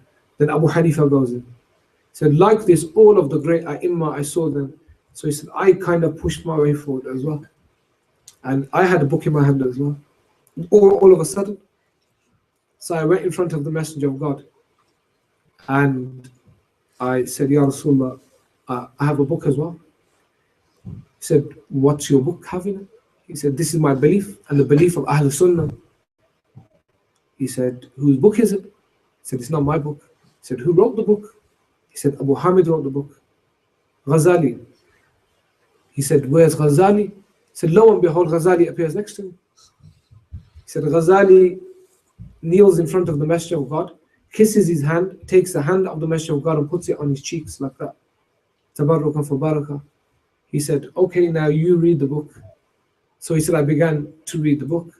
And when I got to the point where he praises the Messenger of God and his sifat, he said, Yabtasim, he began to smile. And he never smiled for anybody like that, more than this book of Ghazali. And then he looked at me and he said, that's okay and it's correct. And he said, I woke up. Ashab al-Madahib. The next story is about another Imam. Abdul Qadir Ash-Shadhili, in his commentary, his biography of Imam Suyuti, states the following. He says that Imam Suyuti saw and I'm going to talk a bit about Suyuti now. He said, I saw the Prophet ﷺ in my dream. And the Prophet ﷺ said, Ya Shaykh al-Hadith. If you want to know who Shaykh al-Hadith is, well, if Messenger of God calls you Shaykh al-Hadith, I mean, you're pretty Shaykh al-Hadith to everybody is. You see. I said, Ya Rasulullah. He said, Ya Rasulullah. He said, I'm in Ahl al-Jannah, ana. He said, Ya Rasulullah, am I from people of Jannah? The Prophet ﷺ said, yes. He said, min ghayri adhab sabaq. He said, without any punishment whatsoever. He said, for you, yes. Why is he saying that to Suyuti? There's a story, I'll tell you several stories. I got loads of Suyuti stories. Suyuti saw the Messenger of God more than 70 times, some say in a wakeful state. I'll tell you a story first before the wakeful state one. He wrote 6 books in defense of the parents of the Prophet being in heaven. al-Jannah. After which the Prophet came to him. He said, what do you want as a reward for it? And this is a sunnah. You find that when people write in praise of the Messenger of God, they get rewarded in their dreams. I still remember I attended his janazah and I went to visit him 1 week before he died. Shaykh Abdullah Sirajuddin, after he wrote his book, Muhammad Rasulullah alayhi salatu, the Prophet, he said, I saw him in my dream. He had 4 plaques like in Fatu Makkah, and he was in armor with other Sahaba, and he indicated, and they were hanging something on the Kaaba. He said, when I looked, it was my book that I'd written. And the Prophet said, what do you want? What do you want in as a gift for what you wrote? And they say about him, I know this because I still remember, I was 18 years old when this happened in Syria. I still remember they say that he died because he had a problem with his stomach. They wouldn't let doctors operate on him because the Messenger of God never gave him permission to leave his house. And the day the permission was given, he died after that. I mean, he was incredible. Shaykh Abdullah Sirajuddin. Now his name is quite famous, very famous in the world. Suyuti, after that, so in one story, the great scholar Imam Qustalani wrote a book called Mawahib al-Dunya, and there was a rumor going around in Cairo that he had plagiarized Suyuti. He felt incredibly bad about it because Suyuti was Shaykh al-Islam. You see, he was so big, Suyuti, that he was telling people that there's nobody on planet Earth that's more knowledgeable than me. And people started saying, what's this man doing? And in the night time, the Messenger of God came in his dream. He said, stop it. Don't say that to the people. You lose your respect. Don't say that. He said, Ya Rasulullah, whatever you say. He said, I've never met a man more. It was absolutely true. You know, after the age of 40, he never opened his mouth, never spoke to anybody, he just wrote.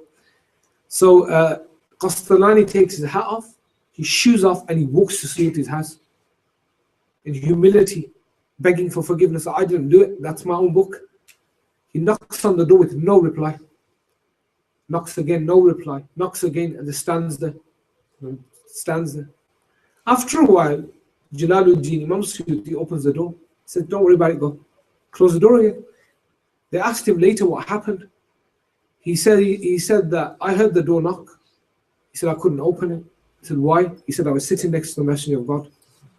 He said, I looked at the Prophet and I wasn't going to open the door. He said, after he knocked 3 times, the Prophet said, open the door. Tell him it's okay. And that's what he did. This is Suyuti. This is the man who is visited by the Messenger of God, alayhi salatu wasalam. He has a book on the Mawlid as well, defending the Mawlid. You got to be in the right camp here. Who's seeing the Prophet and who's not?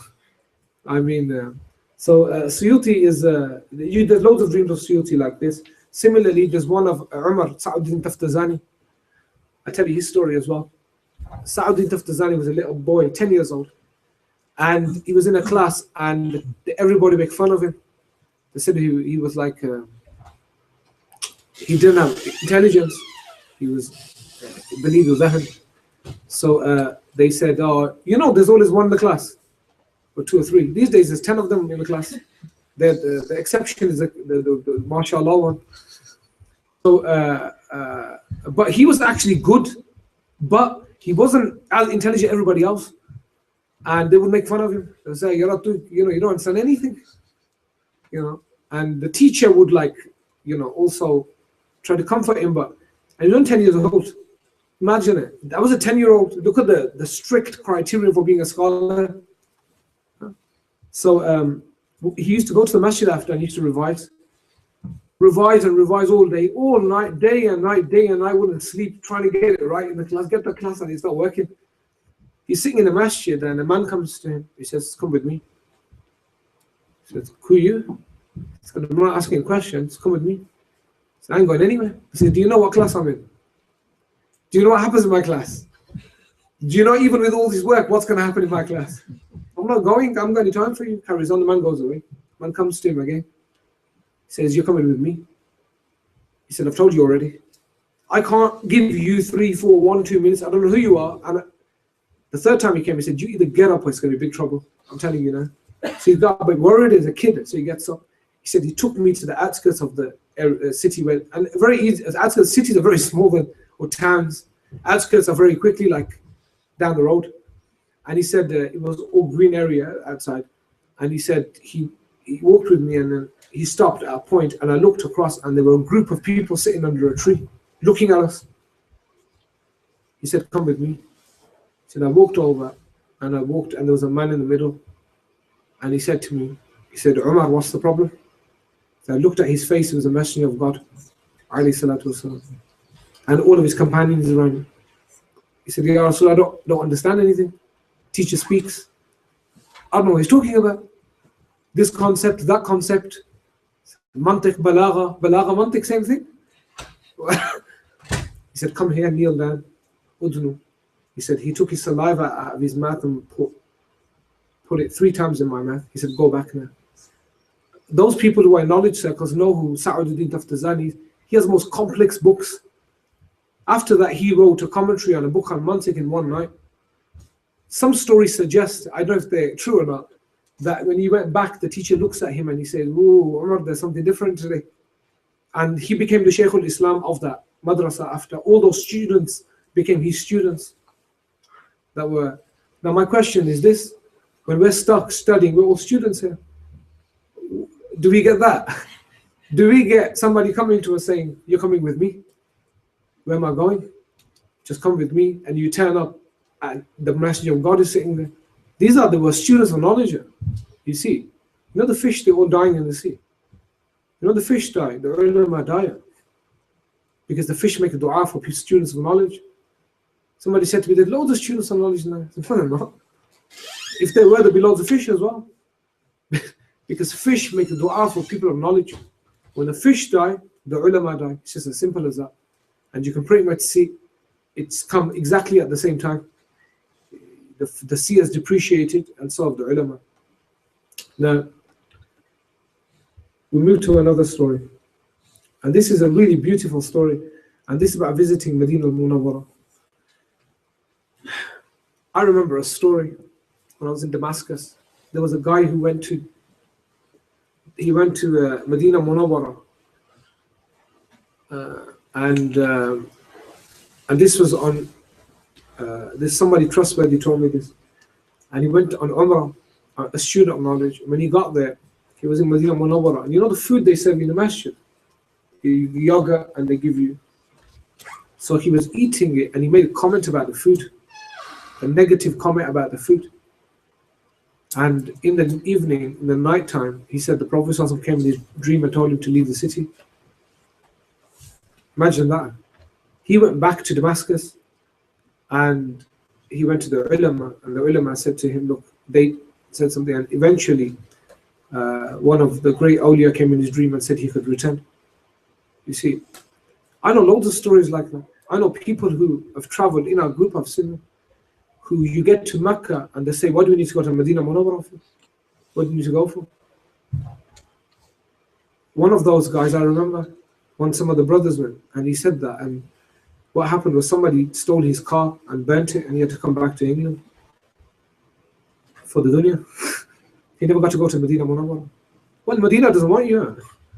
Only the people of love can go to Medina Munawwara, you see, and those who are there are blind to everything there anyway. The ones that are averse to that. So this Jundi narrates that Abu Bakr al-Saksaki made Hajj one year. Listen to this. But he couldn't for some, and bear in mind in those days it's difficult sometimes to travel. You know, it's not like now. He couldn't travel to Medina Munawwara. He couldn't travel. He came back and he said, I couldn't sleep at night. I couldn't sleep. I went all the way and I couldn't go to Medina. He couldn't sleep at night. Yeah? قلق لذلك قلقا شديدا. He just could not sleep. قلقا means not to be able to sleep. In the night he saw the Prophet ﷺ, and he said, Ya Abu Bakr. He said, لما لم تزورنا. He said, why didn't you visit us? كما زرناك, like we visit you. Imagine, look at the statement of the Messenger of God. He said, بكرمك يا رسول الله فعلت ذلك لي. He said, only by your unlimited, in the human sense, unlimited mercy did you forgive me for this. That's what he means. بِكَرَمِكَ, meaning فَعَلْتَ, that you came in my dream. Still, even though I didn't visit you. He said, فَدْعُوا لِي فَدَعَ لَهُ رَسُولُ اللَّهِ. He said, make dua for me. and the Messenger of Allah made dua for him. Who wouldn't want that? You make a mistake and the Prophet comes in your dream. I don't know, I've got no stories now. Another narration, and this is about forgiveness.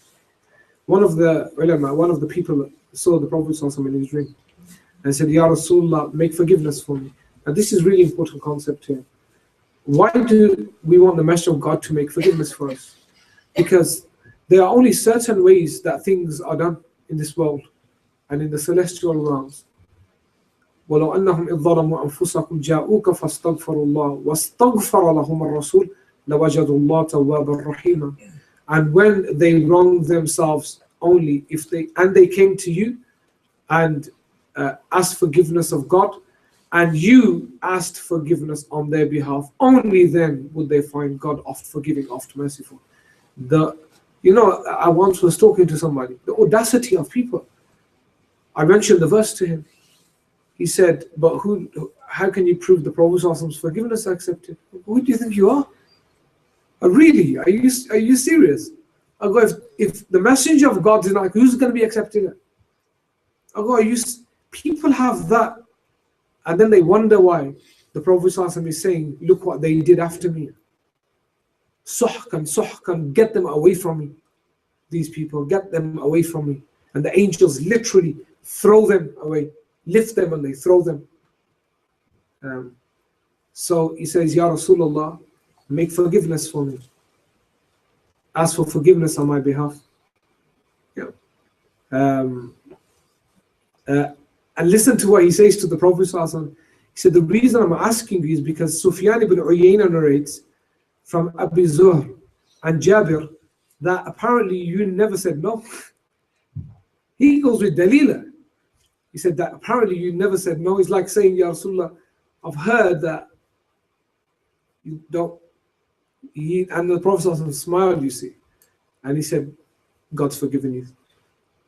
Ghafarallahu lak. Why is that really important? Do you remember all of the narrations of when the Prophet, like the Ansari man, for instance, when a man comes to the Prophet, Ya Rasulullah, give me some money.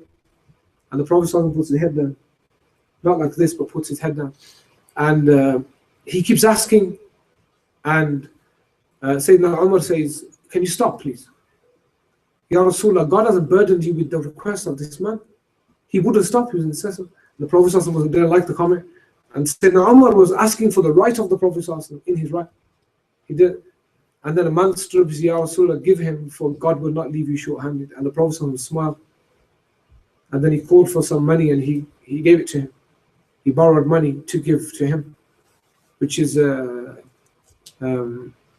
incredible. Now, this is another one. People say, oh, you Pakistanis, illa talha yani, talha Pakistani as well. They say, oh, you're obsessed with putting the Quran at the top. You don't even read it. The usual. People have no adab for the Mus'haf, you see. They put it under, Harry Potter. They don't care where they put it. Us, we have ihtiram. Yeah, we don't read it that much. We try our best. But it goes at the top in the ghilaf. We know where it goes. And they say, rather you read it and put it wherever. Well, let's see. Two men, Salihin, saw the Prophet in their dreams. Yeah? One of them was cut off halfway. Yeah? And he said to his companion, he said, if you see the Messenger of God and I don't get to give him salam, give it on my behalf. So he did. He said, Ya Rasulullah, why did you not see my companion, my friend? The Prophet looked at him, and why was his vision cut off? He said, لأنه ربما وضع مصحفه ثم وضع الكتب فوقه. He said, maybe he left the mushaf there and put the Quran and put books on top of it. Take it at your own risk. That's salihin. This is shahada ru'ya. You see, now, this is an incredible point because it shows you the kind of appreciation for adab in all things. Adab in all things. Some of the Salaf, they'd give up their beds to put their masahib and they would sleep on the floor. You know. Moving on to Ibn Asakir's dream. Yeah.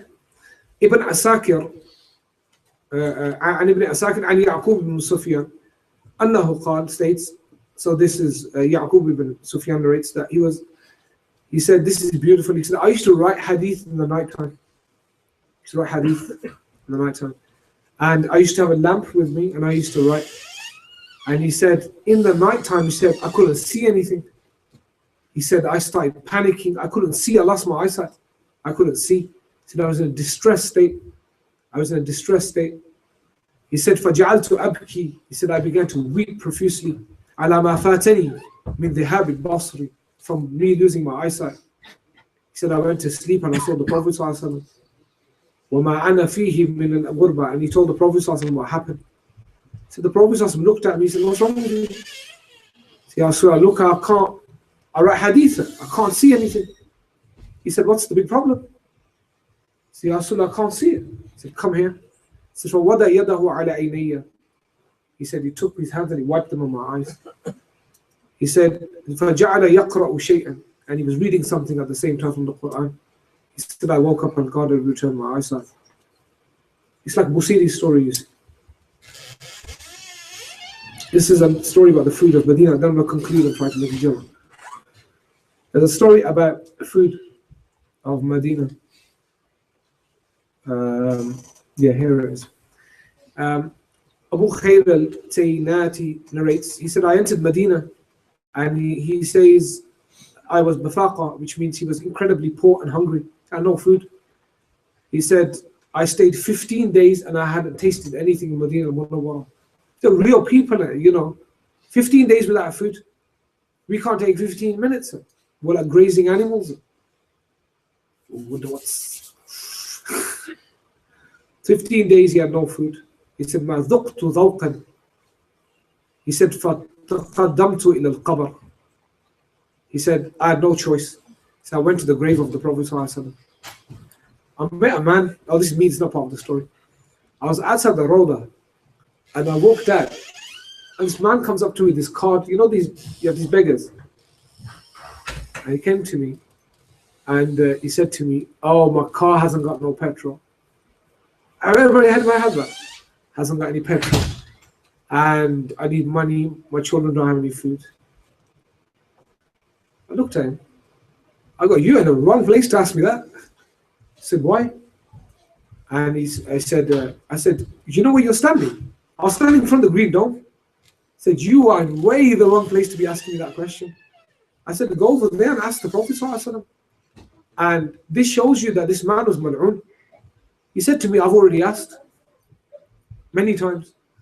I said, you're in the wrong game, dude. There's something wrong with you. I just walked off, I just turned my head from him.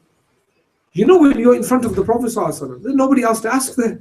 You are just you're asking the wrong person in the wrong place. In Birmingham, fair enough. You know, but even if you've got money in your pocket, that's the messenger of God is there. You see, you're just asking the wrong. So he went to the grave and he gave salam to the Prophet ﷺ. Yeah.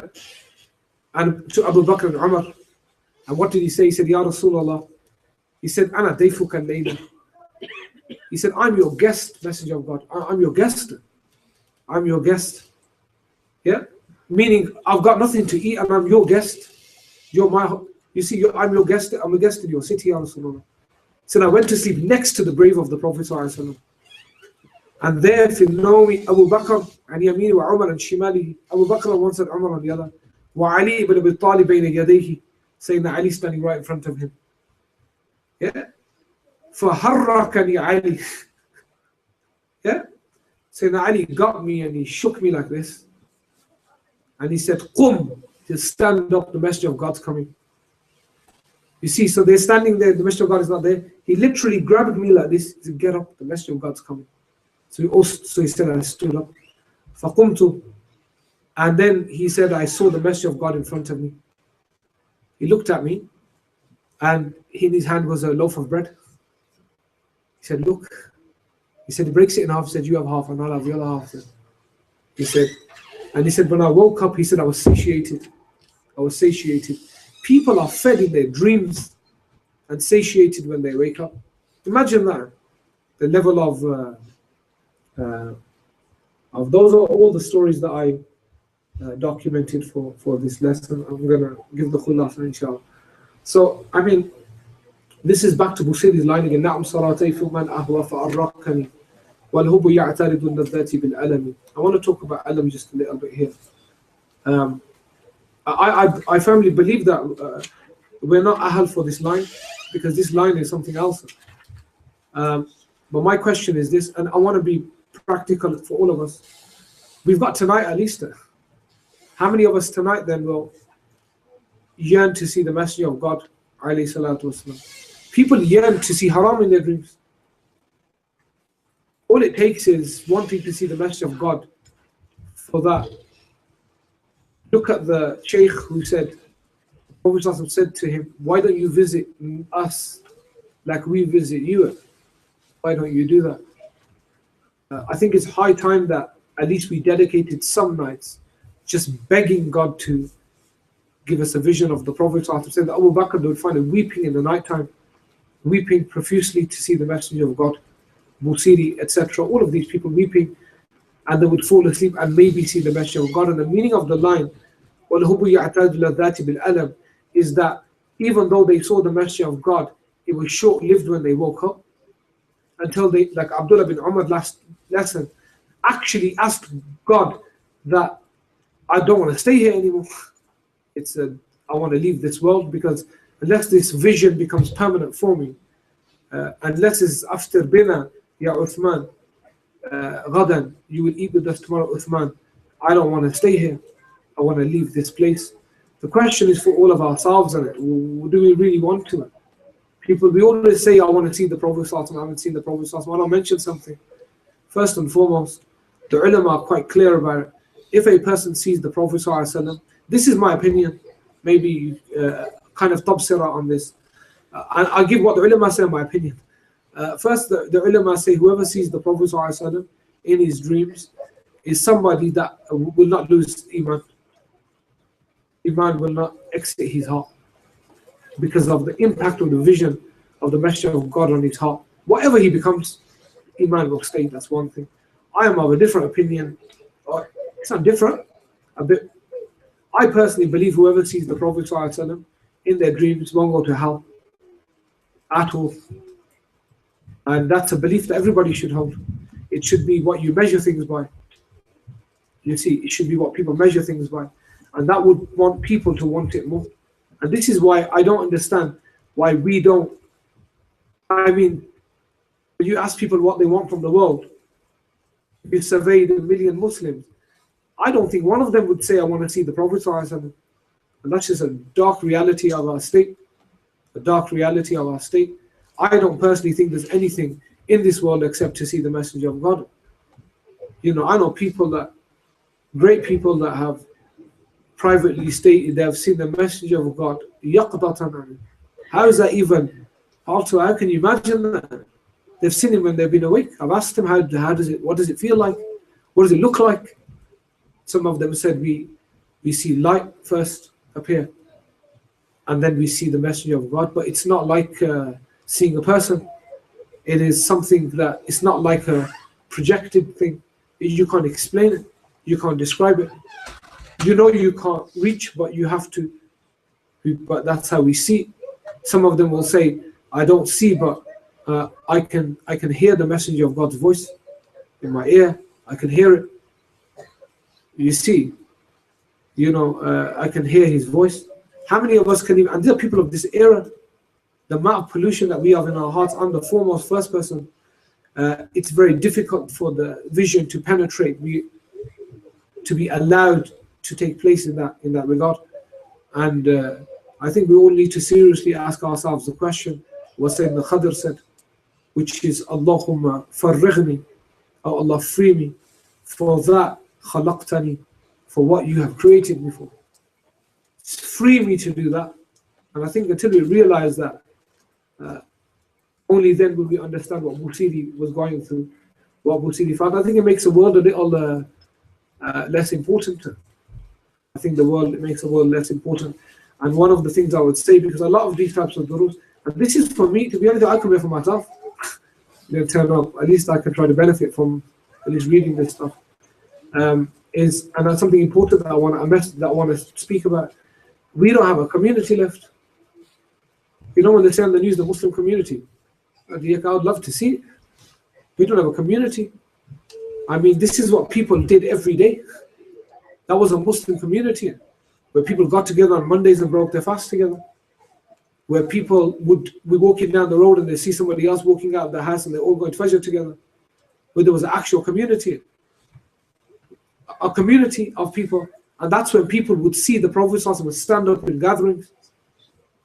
They would stand up in gatherings, read the reports of people would literally, whilst they were in a gathering, would stand up and they said, Ja'a Rasulullah, the messenger of God has appeared to them, or they've seen the messenger of God in a gathering. This is incredible. These are those people of Suhbah, and then people wonder why we're depressed. I've come to the conclusion that everybody's depressed. There's no community and there's no Suhbah. All everybody cares about is offending other people and proving why they're right.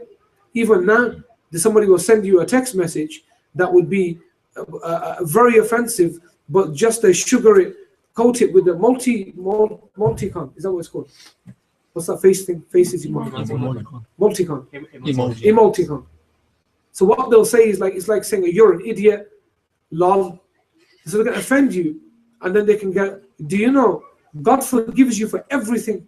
Everything God forgives you, except hurting people. You won't be forgiven for that. They have to forgive you for that. That's the era that we live in now. Everybody's just hurting other people. That's all we're concerned with, you see. Nafs ala nafs. Nafs ala nafs. And then we wonder why the messenger of God doesn't come to visit us. It's because of the amount of rights we've taken away from other people. The amount of rights, or the claim of aphorisms and tasawwuf. You can have the biggest tasbih in the world and make you a good person. You see, it's completely lost now. We need to learn not to hurt other people. That was a primary advice of the Prophet ﷺ. You know, خَالِقِ النَّاسَ بِخُلُقٍ حَسَنٍ. The hadith is اتَّقِ اللَّهِ حَيْثَمَا كُنْتَ. Be aware of God wherever you are. وَأَتْبِعِ السَّيِّئَةَ الْحَسَنَةَ. And follow a bad deed with a good deed. Cures OTD. OCD is a worry of something bad you've done. Here's your answer. Just do something good, it's gone. Samhuha, the Prophet ﷺ said, it removes it. Why are people worried about sin for? Just do something good, it's gone. That's all it takes. The message of God, this is not for debate. Do something, you've done something bad. People go, I've done something really bad. Then go do something good. It'll wipe it away. وَخَالِقِ النَّاسَ بِخُلُقٍ حَسَنٍ. And treat people with the best of character. أقول قولي هذا وأستغفر لي ولكم وأتوب إليه. See everybody next month.